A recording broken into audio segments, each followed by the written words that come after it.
우리 말씀 함께 보도록 할까요? 함께 나눌 말씀은 여호수아서 24장 말씀입니다.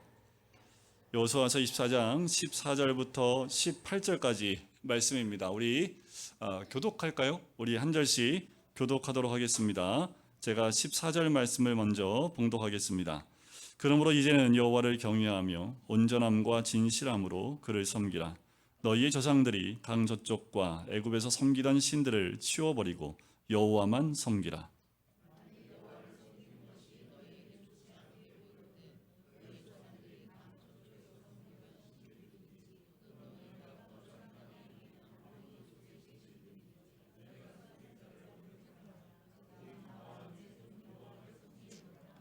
백성이 대답하여 이르되 우리가 결단코 여호와를 버리고 다른 신들을 섬기기를 하지 아니하오리니.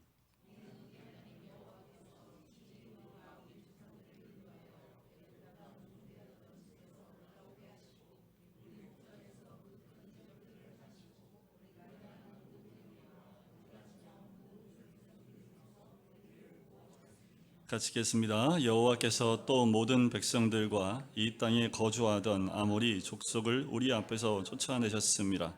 그러므로 우리도 여호와를 섬기리니 그는 우리 하나님이심이다 하니라. 아멘. 우리가 1월 첫째 주부터 여호수아서 말씀을 함께 나눴지요. 이제 오늘로써 8개월 동안 거의 진행됐던 여호수아서 말씀의 마지막 시간입니다. 마지막 시간인 만큼 여호수아는 그 목에서 피가 토할 만큼 마지막 고별 설교입니다.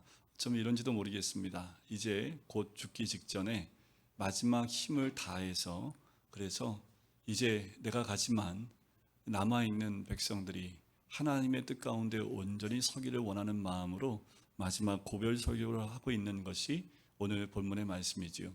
2주 전에 함께 나눴던 23장의 말씀도 마지막 부탁이었습니다. 리더들에 대한 부탁이었다면 오늘은 백성들, 이제 그 백성들이 어떻게 해야 될지에 대한 가장 중요한 부분들을 함께 나누고 있습니다. 여러분들 영국하면 영국 안에 참 걸출한 신앙의 굉장히 중요한 분들이 굉장히 많았습니다. 대표적으로 보면 전체 이 기독교의 지도자로 세울 수 있는 선교의 세계 선교의 아버지인 윌리엄 캐리가 영국 분이었고요. 감리교의 창시자인 요한 웨슬레도 이 영국 사람이었습니다. 또한 우리가 너무도 잘 알고 있을 마틴 로이드 존스 목사님도 영국 분이고요.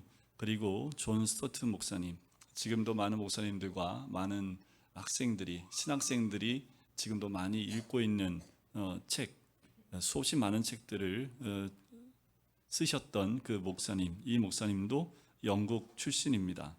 그런데 참 아쉬운 건 뭐냐면 이렇게 걸출한 세계적인 이 리더들을 많이 배출한 나라임에도 불구하고 지금 성직자들 가운데 성경이 하나님의 말씀이라고 믿는 사람들이 많이 줄었다고 그래요. 지금 이 하나님의 말씀이 아니고 그렇지 않다라고 생각하는 성직자들이 많다는 통계 자료들이 나오고 있습니다. 특별히 종교개혁을 일으켰던 독일은 더 심각합니다.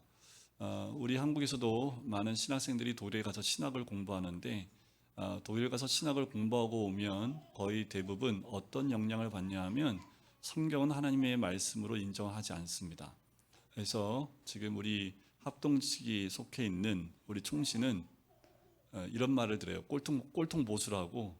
왜냐하면 성경은 100% 하나님 말씀이라고 어떤 누가 뭐라고 해도 그냥 우리는 그것을 선포하고 나갑니다. 근데 우리 이 총신 합동측 외에 다른 이제 그 교파들은 그렇지 않습니다. 현실적으로 이 하나님 말씀, 성경을 하나님 말씀으로 받아들이지 않는 신학교와 그런 교파들이 굉장히 많습니다. 그래서 다른 교파들이 우리 총신 쪽을 꼴통 보수라고 얘기를 해요. 그런데 어쩌면 그 꼴통 보수와 같은 얘기를 듣는 그 교회와 또 그 교파에 있는 것이 안전합니다. 이 성경 말씀 하나님의 음성으로 우리가 듣고 하나님 앞에 나가는 것이 얼마나 큰 복인지 몰라요. 영국은 굉장히 오랫동안 세계를 지배했던 나라이기도 합니다. 하나님으로부터 많은 축복을 누렸음에도 불구하고 어떻게 이런 일이 있을 수 있었을까요? 여호수아서의 마지막 장, 젖과 꿀이 흐르는 가나안에 들어가서 이제 여호수아가 죽기 직전입니다. 이 백성이 하나님이 베풀어 주신 은혜를 잊을까 봐 마지막까지 이방신을 섬기지 말고 여호와만 섬기라고 반복해서 이야기하고 또 선포하고 있습니다. 우리나라는 기독교가 들어온 지 그 연수를 따지면 오래됐다고 이해하지만 실제로 믿음이 들어와서 교회가 세워지기 시작한 것은 100년 조금 더 넘지요. 자, 100년 좀 더 안 되는 그 시기 안에 정말 기독교가 그리고 믿음이 복음이 꽃을 피웠던 민족이 이 한국입니다. 세계 선교사상 이렇게 짧은 시간에 이렇게 복음이 전파되어지고 급속도로 주의 나라가 선포되어진 나라가 앞으로도 없을 것이다 라고 얘기할 정도입니다. 그래서 여러분들 지금 너무 십자가가 많아 이런 말 하시면 안 됩니다. 십자가를 많이 세우신 건 누가 한 걸까요? 여러분들 목사들이 한 게 아닙니다. 하나님이 하신 거지요. 마지막 때 하나님이 이 한국을 어떻게 쓰실지에 대한 기대감을 보셔야 합니다. 당연히 지금 이 땅 가운데에도요, 영국처럼 세기말적인 증상들이 우리나라는 좀 빨라요. 다른 나라는 100년, 200년 동안 지행되면서 나왔던 모습들이 한국은 거의 10년, 20년 만에 드러나기 때문에 굉장히 빠릅니다. 기독교가 복음 가운데 잘 성장하다가 또 세계말적인 어떤 그런 기울음이 갑자기 급속도로 지금 우리 신앙인들한테 닥쳐오고 있는 것. 그래서 어쩌면 오늘 말씀이 이 시대를 살고 있는 그리스도인들에게 여호와를 섬겨야 하는 이유를 이 여호수아가 안타까운 마음으로 유언하듯 우리가 이 말씀을 받아야 되지 않을까라는 생각이 듭니다. 여러분들 오늘은 좀 더 비장한 마음으로 받으셔야 합니다. 이것은 이스라엘 민족뿐만 아니라 이 시대를 살고 있는 모든 그리스도인들이 정말 여호수아가 마지막 죽기 전에 우리한테 마지막으로 남겨주고 싶은 그 메시지이기 때문에 그 무엇보다 이 말씀을 나에게 하신 말씀으로 받아들일 때에 이 말씀을 직접 들었던 이스라엘 백성이 누렸던 그 은혜뿐만 아니라 그 놀라운 더 큰 은혜가 우리 한 사람 한 사람에게 임하게 될 줄 믿습니다. 오늘 본문에 그 앞에 있는 1절 말씀에 보면 이렇게 시작을 하지요. 여호수아가 이스라엘 모든 지파를 세겜에 모으고 이스라엘 장로들과 그들의 수령들과 재판장들과 관리들을 부르매 그들이 하나님 앞에 나와 선지라. 좀 특이한 표현이 있습니다. 누가 불렀습니까? 여호수아가 불렀지요. 그런데 누구 앞에 서 있다고 얘기를 해요? 하나님 앞에 서 있다고 얘기를 합니다. 자, 다음 주에 우리 총동원 주일 할까요? 그래서 다음 주에 오늘 다음 주 2부 예배 때 안 나오는 모든 식구들 다 데리고 나오십시오. 하면 누가 부른 거예요?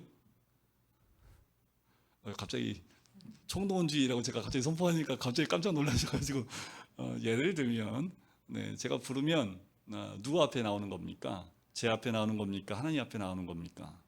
하나님 앞에 나오는 거지요. 여러분들 이것이 우리의 정체성이 되어야 합니다.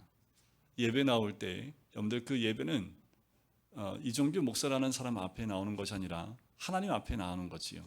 여러분들 앞에 누가 계세요? 하나님이 있는 거지요. 여러분들 예배 때문만이 아닙니다. 우리의 정체성은 삶의 모든 곳에서 하나님 앞에 있음을 선포하는 사람들이 그리스도인입니다. 우리가 어디에 있든 하나님 앞에 있다라고 고백할 수 있다면 그것이 바로 영적 예배입니다. 그리고 우리는 어디에 있든 하나님 앞에 있는 사람들인 줄 믿습니다. 자, 여호수아가 모든 백성들과 지도자를 불렀습니다. 그리고 그들에게 이야기를 하는데 2절에 보면 여호와께서 이같이 말씀하시기를 하면서 여호수아가 하나님 말씀을 대언하여 선포하지요. 저 또한 제 얘기를 하지 않고 오늘 본문에 나와 있는 말씀을 하나님 말씀으로 대언하는 것과 마찬가지입니다. 이스라엘 백성에게 1절부터 13절까지 내용을 보면 이스라엘의 역사를 간략하게 요약하며 설명을 합니다. 그 이유가 뭘까요? 그 역사 속에서 하나님이 이스라엘 민족을 어떻게 구속해 오셨는지를 그 단어 하나 또 인물 한 명을 통해 설명하고 있는 거지요. 그들의 머리 가운데 요셉 하면 요셉, 야곱 하면 그 야곱, 장소를 얘기할 때에도 거기 다 떠오르고 그 장소가 있었던 것, 그 믿음의 선친들이 했던 모든 행적들이 머릿속에 싹 떠오르면서 지금 우리가 여기까지 하나님이 우리를 인도하신 그 모든 역사가 머릿속에서 다 스쳐 지나가는 거죠. 성경 말씀 우리가 가까이 해야 될 것은 그 말씀, 성경의 역사를 통해서 내 인생의 구속사를 볼 수 있다면 그것이 바로 하나님이 우리에게 이루시는 말씀인 줄 믿습니다. 자, 그런데 정말 중요한 것 한 가지를 제가 더 말씀드릴 텐데 23장에서는 누구에게 하는 말씀이냐, 이것이 굉장히 중요하다고 말씀을 드렸습니다. 자, 24장은요 당연히 누구한테 하는 것도 중요하지만 더 중요한 것은 어디서 하느냐가 중요합니다. 자, 1절에 보니까 어디로 모였습니까? 세겜에 모였어요. 자, 그럼 여러분들은 왜 세겜? 이라고 하셔야 합니다. 왜 하필 세겜이지? 라고 하셔야 돼요. 그러니까 이스라엘 민족이 지금 세겜에 모이라고 했을 때 모이면서 웅성웅성하는 거예요. 야, 왜 세겜이래? 왜 여기서 모이래? 야, 우리가 모일 때가 저기가 있는데 왜 일로 모이지? 마치 이런 거죠. 일부 때도 말씀드렸지만 오늘 예배는 지하에서 드리겠습니다. 그러면 성도님들이 지하면서 왜 본당에서 안 드리고 본당 공사하나? 멀쩡한데? 왜 근데 목사님이 본당에서 안 드리고 왜 지하에서 예배 드리지? 하면서 웅성웅성하면서 지하로 내려오시지 않겠어요? 일단 내려오라고 하니까 목사가 내려가니까 내려오시겠지요. 여호수아가 세겜에 모이라고 하니까 일단 모이긴 하는데 왜 세겜일까라는 거지요. 자, 역사적으로 보면 이스라엘 백성 가운데 정말 중요한 장소가 몇 군데 있는데 그 첫 번째로 꼽을 수 있다면 길갈입니다. 요단강을 건너고 제일 먼저 들어와 정착했던 곳이 길갈입니다. 또 길갈에서 돌멩이를 가져다가 기념비를 쌓았지요. 그 자손들이 묻는다면 뭐라고 해요? 하나님의 역사심 가운데 요단강을 마른 땅같이 건너왔음을 그 기념비로 그 자손들한테 이야기하라. 더 나아가서 뭐 했습니까? 할례까지 받았던 장소입니다. 굉장히 중요한 장소지요. 이스라엘 백성이 절대로 잊을 수 없는 장소가 길갈입니다. 그만큼 중요한 장소인데 또 거기서 마지막 설교한다면 더 의미가 깊었을 텐데 거기서 하지 않아요. 자, 또 한 장소가 있습니다. 길갈보다 역사적으로 더 중요한 곳이 있는데 그것이 바로 실로입니다. 근데 왜 여러분들 실로 길갈은 여러분들 잊으시면 안 돼요. 성경 구약 말씀을 읽을 때 여기만 나오는 게 아니라 뒤에도 계속 나옵니다. 세겜도 마찬가지지만 이 실로와 길갈, 특별히 실로는 어떤 곳이냐면 가나안 땅에 이 백성이 들어와서 정착하여 살기 시작했던 수도와 같은 역할. 그러니까 전쟁 나갔다가 다시 모이면 실로에 모입니다. 왜요? 실로에 뭐가 있을까요? 회막이 있습니다. 하나님의 언약이 기록되어져 있는 하나님의 임재를 상징하는 법궤가 있는 그 예배처소 회막이 있는 것이 바로 이 실로예요. 그러면 사람들이 모여 하면 자동적으로 어디에 모일까요? 실로로 모입니다. 자, 이스라엘 백성들 다 모이겠습니다 라고 선포하면 장소 얘기하지 않아도 당연히 거기에 모이는 거예요. 그런데 왜 여호수아는 정말 이 마지막 중요한 설교를 세겜이 아닌 이 실로나 길갈이에서 하지 않고 세겜에서 했을까라는 거예요. 자, 앞에 두 지역에 비해서 세겜은 그다지 중요한 곳이 아니에요. 자, 이것이 무엇을 의미하는지 성경에서 그 답을 찾을 필요가 있는데 24장 32절을 한번 보실까요? 우리 32절을 같이 한번 읽어보도록 하겠습니다. 같이 읽겠습니다. 시작. 또 이스라엘 자손이 애굽에서 가져온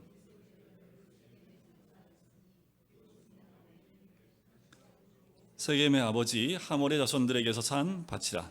그것이 요셉 자손의 기업이 되었더라. 자, 이 구절을 보면 세겜에서 설교가 끝난 후에 뭘 했다는 걸 알 수 있어요? 요셉의 장례를 마무리했다는 것을 알 수 있습니다. 요셉이 언제 때 사람입니까? 요셉이 여호수아하고 함께 가나안을 정복했습니까? 요셉이 어느 때 사람인데 지금 요셉 장례를 해요? 뭐 일부 때도 제가 퀴즈를 냈지만 요셉은 모세 오경 가운데 어디에 속해 있는 사람입니까? 창세기에 속해 있죠. 창세기 사람의 장례를 지금 모세 오경이 지난 다음에 어디서 지금 장례를 해요? 여호수아서 마지막 장에서 장례를 해요. 이게 뭐죠? 아니, 네, 이렇게 얘기하면 성경을 보면서 얘기할 필요가 있겠지요. 창세기 50장 26절에 보면 이런 말씀이 있습니다. 자, 요셉이 110세의 죽음에 그들이 그의 몸에 향재료를 넣고 애굽에서 입관하였더라라고 창세기가 마무리가 됩니다. 자, 여러분들 입관하는 것이 장례의 끝입니까? 시작입니까? 시작이지요. 장례가 끝나려면 뭐로 끝나요? 원래 옛날에 이제 화장이 없을 때는 이제 무덤을 만들 때는 무슨 예배가 마지막이에요? 하관 예배가 마지막이지요. 지금 입관했다는 건 뭐예요? 이제 돌아가신 분을 관에다 넣는 것입니다. 그럼 이제 시작이에요. 그런데 요셉의 장례는 뭘로 끝났어요? 지금 입관으로 끝나요. 안 끝난 거예요. 지금 어디 와서 끝나요? 여호수아서 와서 24장이 와서 끝난 거예요. 지금 몇 대가 흘러가서 지금 세겜에서 이 장례를 마무리하고 있는 것을 보게 돼요. 자, 이 장례가 가나안 땅에 들어가서야 끝이 나는데 바로 그것이 어디라고요? 세겜이에요.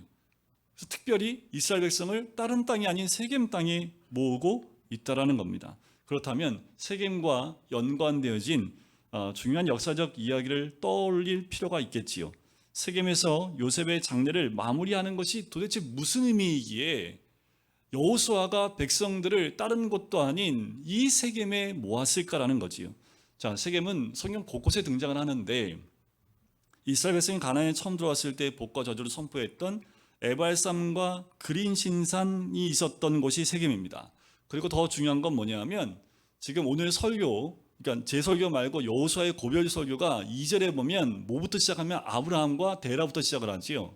자, 왜 그러냐면 이 세겜이요, 아브라함이 하나님의 부르심을 받고 갈대아 우르에서 나와서 마침내 가나안 땅에 들어가 정착하면서 제일 먼저 제단을 쌓고 예배를 드렸던 장소, 첫 예배를 드린 곳이 바로 이 세겜이란 장소입니다. 자, 이 말은 무엇을 의미할까요? 하나님과 절대 상관이 없던 그 내가 예수 그리스도를 믿고 축복받게 되었다라는 것, 그 아브라함을 이 세겜을 통해서 볼 수 있는 그 눈을 열어준 거지요. 말도 안 되는 이방신을 섬겼던 그 옛날을 돌아보라고 얘기하는 거예요. 자, 그러면서 요셉 이야기를 우리가 좀 전에 얘기했지만 요셉을 보면 요셉이 애굽으로 팔려갔습니다. 죽음의 고비를 넘나들면서 결국 애굽에서 총리가 됐지요. 그리고 110세에 죽었습니다. 그런데 그가 죽기 전에 후손들과 형제들한테 약속해달라고 요구했던 내용이 창세기 50장에 나와요. 50장 23절부터 25절에 나오는데 그 내용을 제가 잠깐 읽어드려 볼게요. 이렇게 얘기를 합니다. 나는 죽을 것이나 하나님이 당신들을 돌보시고 당신들을 이 땅에서 인도하여 내사 아브라함과 이삭과 야곱에게 맹세하신 땅에 이르게 하시리라 하고, 요셉이 또 이스라엘 자손에게 맹세시켜 이르기를 하나님이 반드시 당신들을 돌보시리니 라는 거죠. 지금 요셉의 믿음의 고백입니다. 자, 이게 언제 이루어졌어요? 반드시 돌아오게 할 것이라는 이 반드시가 이루어지는데 언제 이루어졌습니까? 몇 세대가 지나고 나서야 이것이 이루어졌지요. 근데 요셉은 뭘 본 거예요? 수백 년 뒤에 이루어질 하나님의 역사하심, 반드시 당신과 당신의 후손들이 그 가나안 땅에 돌아갈 것이라는 것을 믿음의 눈으로 미리 보고 있다는 거지. 히브리서 11장 1절 말씀. 믿음은 바라는 것들의 실상이요 보이지 않는 것들의 증거다. 이것대로 요셉은 믿은 거예요. 언제 이루어졌다고요? 몇 세대가 지나고 나서야 이것이 이루어지는데 요셉은 뭐가 열린 거예요? 믿음의 눈이 열린 거예요. 하나님 반드시 인도하실 것이다. 눈에 보이지 않지만 그것이 실상으로 요셉 눈앞에 있었던 거예요. 그러니 나를 여기다가 장례 치르지 말라. 그 땅에 가서 나를 장례해달라고 약속을 받아냈던 거지. 하나님이 그동안 어떻게 은혜를 베푸셨는지 추억할 세겜. 이 세겜 하면 요셉과 함께 그 모든 것들이 추억되는 거지요. 하나님이 이스라엘 백성들을 애굽으로 인도할 뿐만 아니라 애굽에서 나와서 여기까지 오는 모든 것들을 기억나게 하는 장소가 세겜이었던 거예요. 요셉만 생각하면 요셉의 믿음, 그 요셉이 반드시 이렇게 할 거라고 했는데 전 진짜 됐네 하면서 떠올릴 수 있는 장소가 어디라고요? 이 세겜이라고요. 그런데 우리의 믿음이 떠오르게 할 만한 장소가 어디일까요? 어떤 분은 군대에 있을 수 있겠습니다. 그러면 자녀들 데리고요, 내가 복무했던 그 복무에서 내가 섬겼던 그 교회 한번 찾아가 보세요. 거기가 세겜일 수 있습니다. 여러분들 우리로 하여금 하나님 우리를 어떻게 있는지 그 언약을 이루셨던 그 장소를 여러분들 기억하시라는 거예요.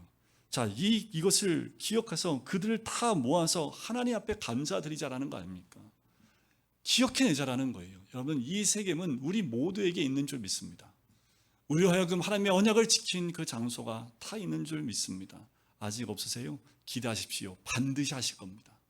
요셉은 눈앞에 있지 않았지만 반드시 그렇게 하실 것을 믿고 선포했을 때에 몇백 년이 흘렀지만 그것이 이루어졌고, 그 후손들이 그 요셉의 장례를 치르면서 하나님의 언약과 하나님 말씀이 반드시 이루어질 것에 대한 감사로 영광 돌린 것처럼 우리에게도 이런 책임이 있는 줄 믿습니다.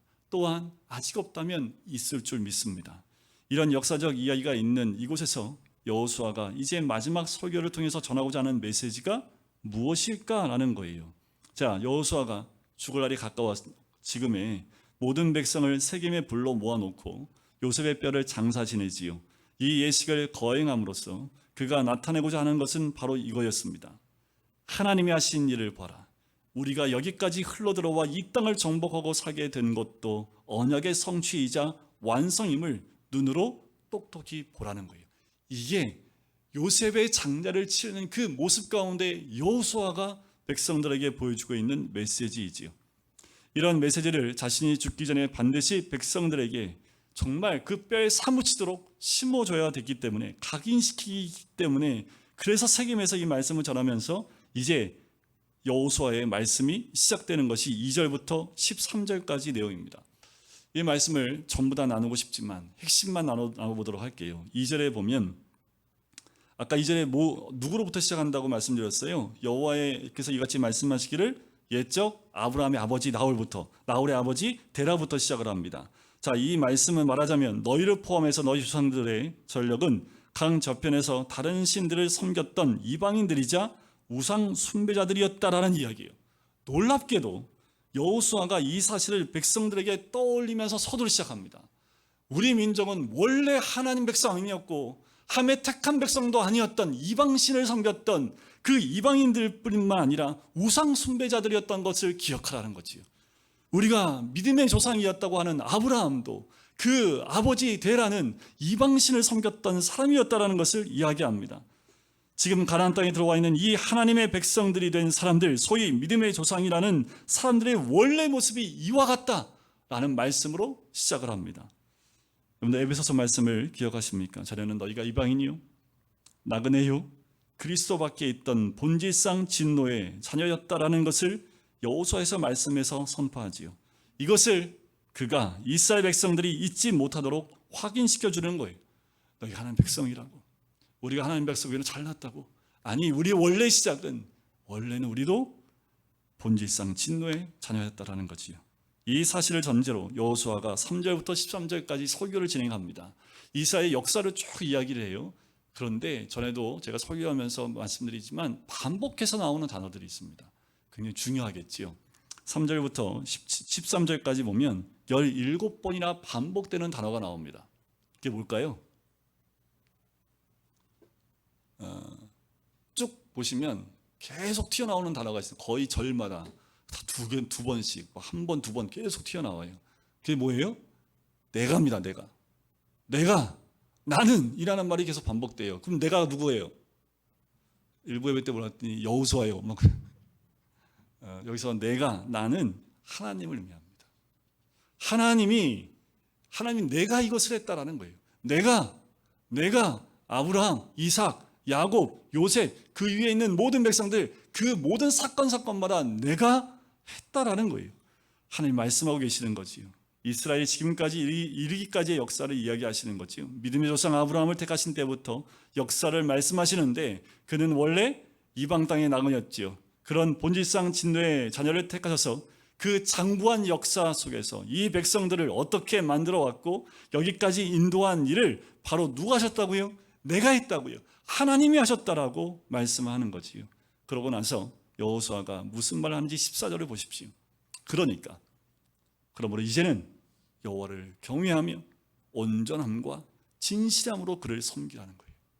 너희 조상들이 강 저쪽과 애굽에서 섬기던 신들을 치워버리고 여호와만 섬기라는 거예요. 여호와를 섬기라가 아니라 여호와만 섬기라는 거지요. 여호수아의 설교, 고별 설교의 주제는 딱 두 가지입니다. 너희들의 역사는 내가 인도했고 그 언약을 내가 지키고 있다. 두 번째는 그러니 여호와만 섬기라는 겁니다. 그런데 이 메시지를 우리가 잘못 들으면 그 하나님의 큰 은혜와 사랑에 내가 무엇으로 보답할까 하는 마음으로 나갈 수 있습니다. 자, 본문 말씀의 의도를 간단하게, 그렇게 간단하지 않는데 15절을 보면 좀 더 명확해집니다. 만일 여호와를 섬기는 것이 너희에게 좋지 않게 보이거든 어떻게 하라고요? 너희 조상들이 강 저쪽에서 섬기던 신들이든지 또는 너희가 거주하는 땅에 있는 아모리 족속의 신들이든지 너희가 섬길 자를 오늘 택하라. 여러분들 택하십시오. 여러분들 택하세요. 제발 주일날만 여호와를 섬기지 마시고 그것은 여호와를 섬기는 게 아닙니다. 결단을 요구하고 있지요. 백성들에게 결단의 시간이 온 거예요. 무엇에 관한 결단입니까? 조상의 신들이든지 거주하고 있는 땅 아모리 족속의 신들이든지 아니면 하나님이든지 섬길 자를 택하라는 거예요. 여러분들 만몬신을 택하시겠습니까? 여러분들 앞으로 미래 가운데 내가 올라갈 그 위치를 차지하기 위한 그 능력 있는 그 어떤 것들, 세상적인 것들을 내 신으로 섬기시겠습니까? 월요일은 이 신 섬기고 화요일은 이 신을 섬기고 수요일은 이 신 섬기고 각가지 신을 다 섬기다가 주일날만 되면 여호와만 섬기겠습니다. 이것이 이스라엘 백성의 모습이었던 거지요. 그러니 여호수아가 뭐예요? 선택하라는 거예요.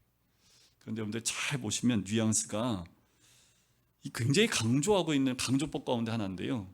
국어 실력이 좋으신 분은 이게 무슨 법이라는 게 딱 나올 텐데 예를 들면 이런 거예요.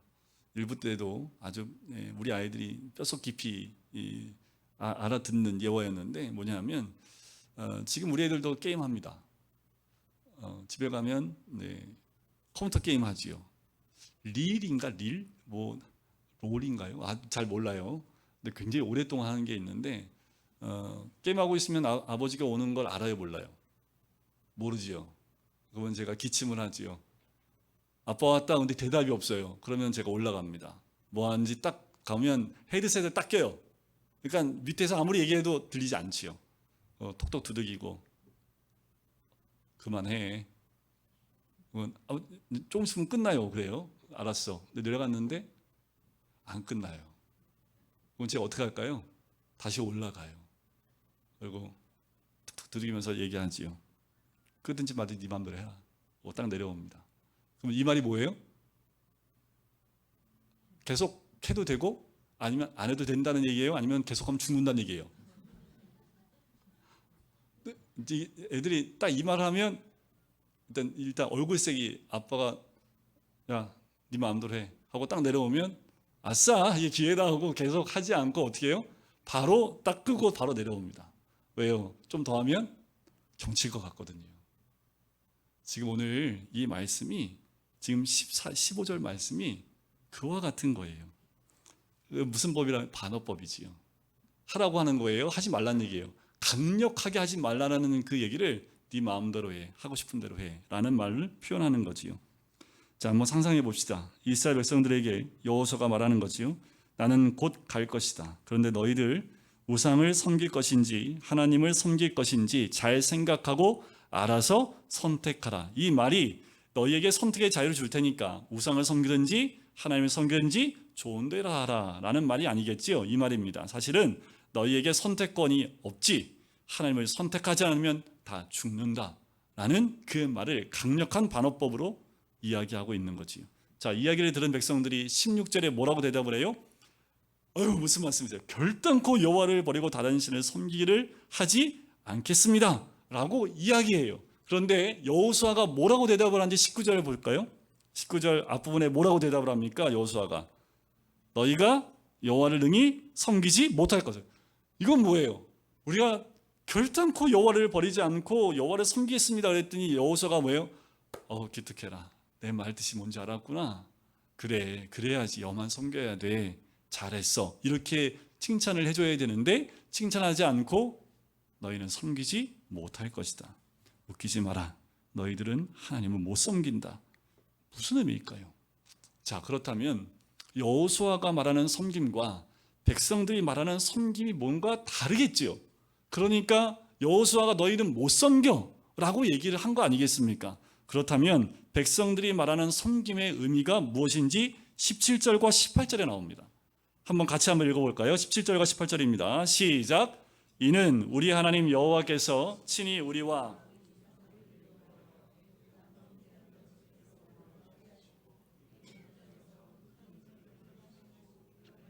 모든 길과 우리가 지나온 모든 백성들 중에서 우리를 보호하였음이며 여호와께서 또 모든 백성들과 이 땅에 거주하던 아모리 족속을 우리 앞에서 쫓아내셨음이라. 그러므로 우리도 여호와를 섬기리니 그는 우리 하나님이심이니이다 하니라.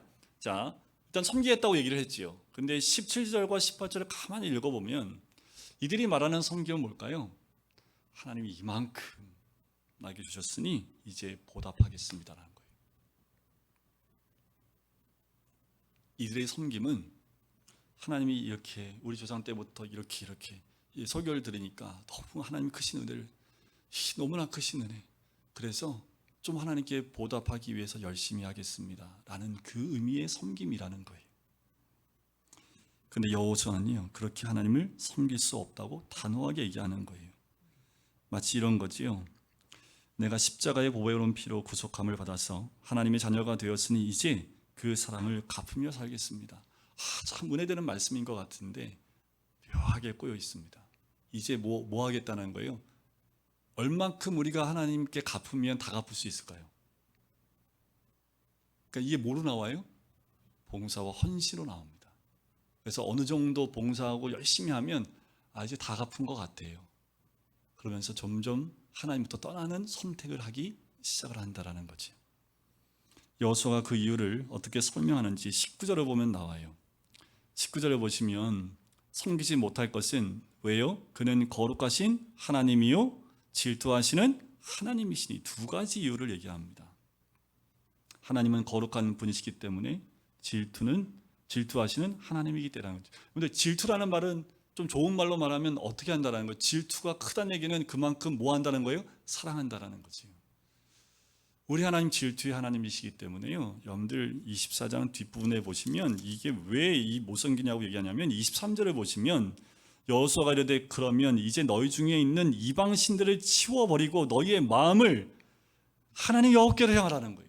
그러니까 이미 이들 가운데 뭐가 있어요? 너희 중에 있는 이방 신들이 있다라는 거예요. 마음은 하나님부터 이미 떠나져 있어요. 하나님이 그걸 가만히 두실까요? 질투하시는 하나님은 가만히 두지 않습니다. 섬기지 못하고 있는 거예요. 여러분들 섬기는 게 교회 주일날 나온 게 섬기는 거예요. 그것은 섬기는 것 가운데 아주 극히 작은 일부분일 뿐입니다. 진짜 섬김은 우리의 모든 것이에요. 우리의 마음을 다한다는 얘기는 뭘까요? 마음을 다한다는 건 뭐예요? 모든 시간 다하는 거예요.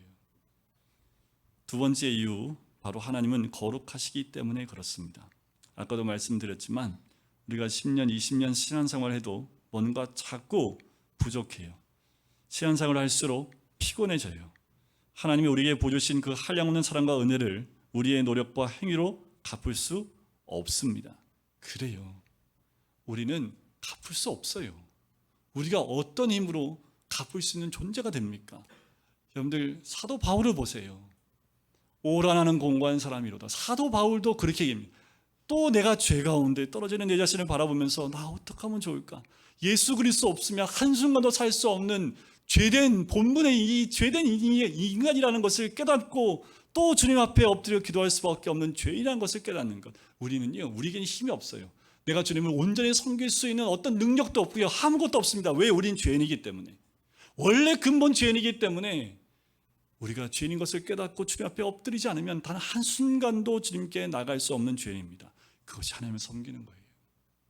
내 힘으로 뭔가 할 수 있어요? 우리에는 그 힘이 없습니다. 여러분, 우리가 무엇을 했다라고 말씀하지 마십시오.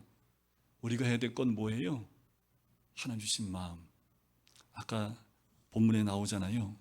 14절에 보면 여호와를 경외하며 온전함과 진실함으로 하라는 거지. 그게 섬기는 겁니다. 여러분, 우리의 행위보다 우리의 행위는 우리 마음으로부터 우리가 하나님을 정말 경외하고 온전함으로 섬기고 있는지, 정말 진실한 마음으로 내 마음을 다하고 있는지를 보셔야 한다라는 거지요. 그래요. 여호수아는 이것을 얘기합니다. 근데 어떻게 됐을까요? 저번 주에 사사기 말씀을 우리가 함께 봐서 알지만 결론적으로 어떻게 됐어요? 이들의 마음은 이미 흩어져 있었기 때문에 여호와만 섬기지 못했습니다. 여러분, 마음을 굳게 두십시오. 하나님을 온전히 경외하십시오.